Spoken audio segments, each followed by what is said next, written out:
La primera la siembran en la Isabela y luego, cuando se traslada, la llevan a la Vega Real. En la Vega Real... Por favor. En la Vega Real comienza un proceso de siembra de azúcar. Se hacen 2 trapiches allá en La Vega y se saca una especie de rapadura que era la que servía para endulzar las bebidas que se usaban en ese momento. No era propiamente azúcar. No era propiamente azúcar, era especie, lo que saben, rapadura es un turrón, no trabajado, no está granulada como el azúcar. Entonces, en La Vega comienza la producción, diríamos, azucarera. Y entonces vamos a encontrar que se abre el mercado a nivel internacional para llevar azúcar, para importar azúcar. ¿Por qué? Porque aquí no había mercado interno para que ningún ingenio pudiera mantenerse porque no había consumo. ¿Y qué pasaba? Que La Vega es una ciudad mediterránea. La Vega no tiene puertos. Al no tener puertos no pueden exportarla hacia afuera. Y es entonces cuando vienen ¿Anigua aquí? No. Yaguate. Y en Yaguate siembran la primera caña en la parte sur de la isla. Pero Yaguate queda lejos del mar, queda lejos del puerto. Y es entonces cuando de Yaguate vienen aquí a Neiva. Si ustedes miran hacia allá, el mar está donde terminan esas palmeras. Exacto. Y aquí se va a comenzar la producción azucarera. La industria azucarera del Nuevo Mundo comienza justamente en Nigua. En esta parte, en esta región, van a funcionar por lo menos 21 ingenios azucareros. La diferencia, y trapiches, porque la diferencia entre ingenio y trapiche es que el ingenio trabaja de manera hidráulica con agua y el trapiche de 2 maneras. O hay esclavos empujando la rueda para mover el azúcar, para sacar el azúcar, o bueyes. Como es, Y como es aquí, bueyes. Entonces, esto se convierte en la región del azúcar, el poder para exportar aquí. Varios ingenios, sobre todo el auge de los ingenios, comienza a darse en 1521, 22, 23, más o menos hasta el 37. Y es aquí que en esos 21 ingenios solo quedan realmente ruinas importantes de 2. Este, que se llama Boca de Nigua, porque el río Nigua pasa ahí, y entonces la boca que desemboca en el mar está ahí, se llama Boca de Nigua, y el Diego Caballero. El Diego Caballero es el único que queda como muestra del proceso tecnológico del regadío del agua. Todavía están las canaletas allá cuando lo vayamos, para no tener que hacer explicación allá. Están las canaletas y entonces está la rueda, la máquina que molía la caña por el agua que iba cayendo por las canaletas. Ahí donde está la parte de la rueda para moler la caña, se hicieron excavaciones. Y entonces, las excavaciones que se hicieron ahí, se encontró que en la argamasa que había en un pequeño espacio, un esclavo dejó la huella del pie y le faltaban 2 dedos.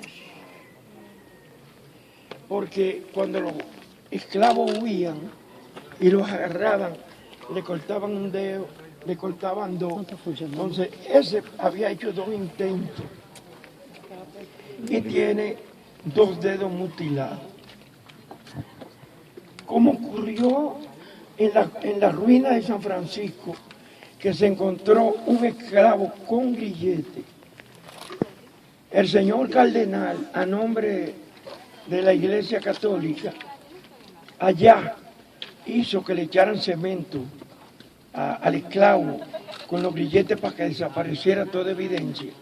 Eso fue durante el 5º centenario. Y aquí, Luna Calderón, un antropólogo que ya murió, escribió un artículo para una revista italiana donde daba los detalles de la huella de ese esclavo. Para mucha gente fue un escándalo porque eso mostraba todo de lo que eran capaces los españoles en ese momento. Esos españoles. Entonces, ¿qué pasó con eso?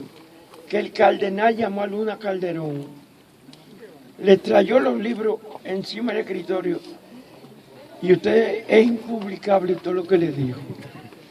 Soberbio, ingreído, prepotente. Y sencillamente eso fue también borrado. Ahí se encontró toda una serie de elementos que tuvieron y cadáveres inclusive de negro, y lo metieron en un galpón. Nunca le dieron un chele a los arquitectos y a los técnicos, a los antropólogos que estaban trabajando, y ellos entonces optaron por hacer unas zanjas y todos los residuos que habían ahí, volverlos a enterrar. Este ingenio es el ingenio más importante de este lado de la isla, porque aquí se dio la rebelión más grande y la rebelión más trascendente. Aquí trabajaban como 300 esclavos. Esto que ustedes ven aquí es el trapiche. Ustedes ven que tienen esas columnas, daban la vuelta entera, así en todo esto. Y encima tenía un techo para proteger al trapiche de la lluvia. Y entonces los bueyes estaban aquí arriba, y iban dándole vuelta, iban moliendo. Aquello que ustedes ven allá, que hay un espacio vacío, ahorita lo vamos a ver de cerca, ahí es donde llevaban la leña para las calderas que habían, y que vamos a verla, 1, 2, 3, 4, como 6 calderas. Y ahí entonces, cuando querían castigar a los esclavos, se dice que a veces trabajaban 18 horas seguidas. Los amarraban de unas cadenas que ustedes van a ver. Y ahí entonces salía el líquido de aquí con una canaleta y llegaba donde estaban las calderas, y ahí se hacía el líquido. Entonces había unos recipientes de barro, como de ese tamaño. Esos recipientes de barro los llenaban y los tapaban, y entonces los llevaban a aquellos almacenes que están allá para que se solidificaran. Cuando iban a embarcar, tenían que romperlo. Entonces había una artesanía permanente de construcciones de los recipientes para el azúcar. Este ingenio, entonces, nosotros vamos a encontrar que después que se producen la Declaración de Derechos Humanos y en Haití comienza la protesta de los esclavos, eso contagió a la isla. Y entonces aquí se organizó una conspiración. 2 esclavos, incluso algunas crónicas dicen que había uno que era homosexual. Y eso no tiene nada que ver. Lo que pasa es que entró en pleito con otro y él fue el que develó el complot que había. De todas maneras, el complot se hizo. Ellos tomaron el ingenio durante varios días. Tenían 2 cañones. Había una mujer, la que me preguntó esta mañana, aquí sí hay una documentación de que había una mujer extraordinaria que se llama Ana María, y la coronaron como la reina de la rebelión. Ella era la mujer del cabecilla principal de la rebelión. Entonces ella estaba al lado de él y la coronaron como reina. Salieron huyendo muchos de los que estaban aquí, de los administradores, lograron huir y entonces fueron a la ciudad de Santo Domingo, vinieron refuerzos y entonces terminó la rebelión. Pero, ¿cuál es realmente la trascendencia y la importancia de ese proceso? Que no era simplemente pelear, coger el ingenio para irse para las montañas como cimarrones, al fin, no. La idea era propagar el proceso, una propuesta política en otros ingenios de la región, dado que aquí habían 21 ingenios. De esta manera,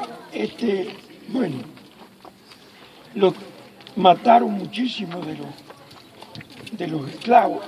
Nosotros lo llevaron a la capital, lo metieron en acerrín, ¿cómo que se llama eso? Que hierve. Alquitrán. Lo metieron en alquitrán, otros los ahorcaron, otros lo decapitaron, y de todas maneras, y otros incluso lo mandaron fuera de la isla, lo expulsaron, dando un ejemplo para que ese germen no pudiera fructificar más. Entonces, esto estaba en una finca de Trujillo, por eso se pudo mantener como está. La parte donde estaba enfermería y dormían los esclavos era para allá. Un señor le metió un tractor porque era su terreno y él necesitaba limpiarlo y le metió tractor. Esto, por suerte, en el periodo balaguerista, López Peña, que era encargado de obra del Estado, logró. Fíjense que la mitad del ingenio está reconstruida y la otra mitad exactamente como la encontraron y como era. Me encuentro que es muy pedagógico, porque así uno puede tener la oportunidad de ver exactamente cómo era. Aquí el señor se hizo cargo, pero de todas maneras, ahí hay muchas tablas, una encima de la otra, muchos pisos, y era que parte de los recipientes, para que se solidificaban, se llevaban ahí, y se iban colocando uno encima del otro. Esto se ha mantenido, pero el que viene aquí o llora, o esto es una vergüenza nacional. Esto está totalmente Desiree, habla con tus estudiantes. Ahí, por ejemplo, se llevaron, había una caldera grande, original, y se la llevaron. Y se han llevado varias cosas. Una de las argollas, ustedes van a ver las argollas ahí abajo, porque imagínense ustedes 6 fogones prendidos al mismo tiempo, en un espacio pequeño, sin ventilación, aguantando hasta 18 horas, cómo estaban y cómo era la vida de esos esclavos. Lo más que duraba un esclavo eran 5 o 6 años de trabajo, por las condiciones en que estaban. Preguntas. ¿Aquí no fue que vino Tucen? Aquí vino Tucen Luberti. En condición de clave. Que No, para celebrarnos, De libertad. a celebrar justamente, ¿no? sí, A honrar esa... a honrar este lugar, Tucen Luberti. Quiero decirle que Tucen Luberti es quizá la figura más trascendente de toda la revolución haitiana. La UNESCO me honró con una medalla de Tucen Luberti. Vamos.